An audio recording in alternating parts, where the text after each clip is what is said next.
집합건물관리단에는 세무관서가 고유번호를 부여하고 이를 증명하는 고유번호증을 발급한다. 고유번호는 부가가치세법상 사업자 등록번호에 준하는 것이다. 관리단과 거래하는 금융기관도 고유번호증상 대표자를 관리단의 대표권자 관리인로 인식해 계좌 개설이나 송금, 이체 등의 업무를 처리해준다. 그래서 관리단이나 관리사무소는 고유번호증이 집합건물 소유에 관한 법령상 관리단의 대표권을 증명해주는 문서로 인식한다. 이렇듯 고유번호증이 중요한 역할과 기능을 담당하고 있기 때문에 그에 따른 분쟁이 잦다. 우선 명의 변경이 남용되는 사례다. 고유번호증 명의는 고유번호증 원본과 관리단의 회의록만 세무서에 제출하면 별다른 확인 절차 없이 손쉽게 변경할 수 있다. 실제 대표권을 가진 관리단의 관리인이 따로 있음에도 일부 자칭 관리인이나 관리위원회라고 하는 자들이 고유번호증 원본을 탈취하고 허위의 회의록 및 의결권을 위조하여 첨부해 고유번호증 명의를 변경하곤 한다. 시행사, 시공사, 관리사무소의 협조가 더해지면 명의 변경은 더욱 쉬워진다. 반대로 대표자 관리인이 선출됐음에도 종전 관리인의 방해로 고유번호증 명의 변경이 안 되는 경우가 있다. 자신에 대한 해임이 부당하다거나 신임 대표자 관리인 및 관리위원 선거가 불법이라며 승복하지 않는 것이다. 이런 경우 정당한 대표권자나 입주자들은 세무서가 실체관계를 정확히 판단해 잘못된 고유번호증 명의 변경을 원상 회복해주거나 새롭게 명의를 변경해줄 것을 기대한다.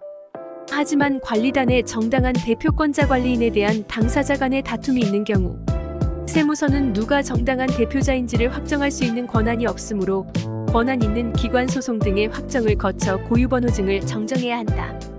그런데 권한 있는 기관의 확정이 무엇을 의미하는지도 명확하지 않고 세무서마다 판단도 다르다. 우선 세무서의 잘못된 고유번호증 명의 변경이나 명의 변경 신청에 대한 부당한 거부에 대해서는 소송이 불가능하다.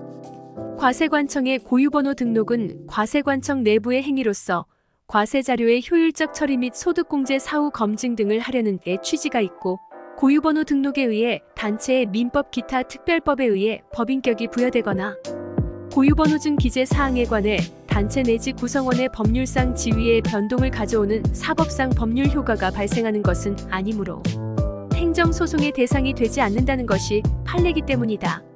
구청장, 건축과과장, 세무서장, 담당 주무관 등의 관리단의 구성 변경 신고, 거부나 잘못된 변경 신고, 수리도 역시 같은 이유로 행정소송의 대상이 되지 않는다고 보고 있다. 모 집합건물에서는 신임 관리인이 전임 관리인을 상대로 법원으로부터 관리인의 업무를 방해하거나 스스로 그 업무를 집행해서는 안 된다는 업무방해금지 가처분 결정을 받고 이를 근거로 고유번호증 명의 변경을 신청했으나 세무서로부터 거부됐다. 법원의 업무방해금지 가처분 결정도 대표자의 확정에 관한 법원의 판단으로 볼 수 없다거나 하급심의 결정으로서 확정된 판단이 아니라는 이유에서다. 법원의 결정이 내려져 다툼이 일단락됐음에도 전임 관리인이 오로지 고유번호증 명의 변경만을 거부하고 있는 사안이었다. 과세관청조차 대표권에 관한 권한 있는 기관의 확정이 무엇인지에 대한 일관성 있는 기준이 없는 마당이다. 그러니 법률의 문외한인 소유자들이 고유번호증 명의 변경과 관련해 어떤 소송을 제기해 무슨 판결을 받아야 하는지 정확히 알기 어렵고 시행사, 시공사, 오피스텔런터들은 관리권을 놓지 않기 위해 관리인 지위 확인 소송이나 관리인 지위 보전 가처분, 업무방해금지 가처분, 인장 등 인도 가처분, 예금계좌 사용정지 및 지급정지 가처분 등 닥치는 대로 소송을 남발해 지치고 힘들게 만들어 관리인 자격 없는 사람이 고유번호증 명의 하나만을 갖고 수억, 수십억의 집합건물 재산을 볼모 삼고 건물 소유주나 입주사라며 이것을 무기로 삼아 건물의 이권과 사익에 이용하여 자신들의 사익을 위하여 건물 관리를 하는 등 그 파장은 상상을 초월한다.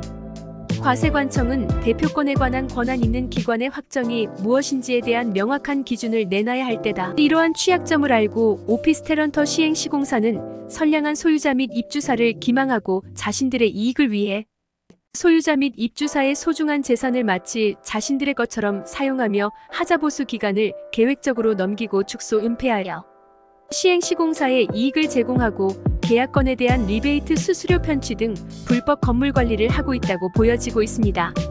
건물의 주인인 소유자 및 입주사의 의견이 반드시 확보되어야 하지만 자칭 관리위원회를 구성 후 소유자 및 입주사의 전체 의견을 수렴하지 않고 관리위원회의 불과 몇 명만의 회의로 결정하기 때문에 엄청난 불편과 측정되지 않는 금전적 피해가 발생하였고, 이렇게 활동하며 퍼뜨리는 유언비어의 그릇된 판단을 하지 않기 위해 소유자 및 입주사 간의 원활한 소통과 협력이 정말 중요합니다.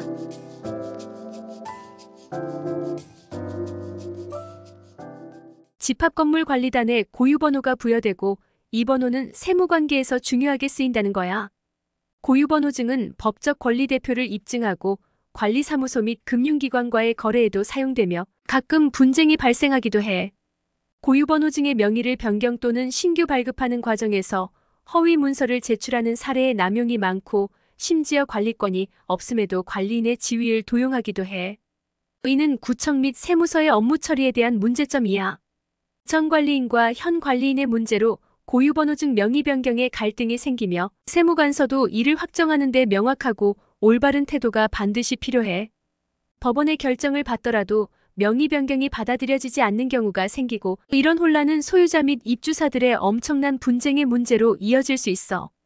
과세관청은 명확한 기준을 마련해야 하며 고유번호증 관련 법적 절차에 의해 더 이상 피해를 입는 소유자가 없기를 바래.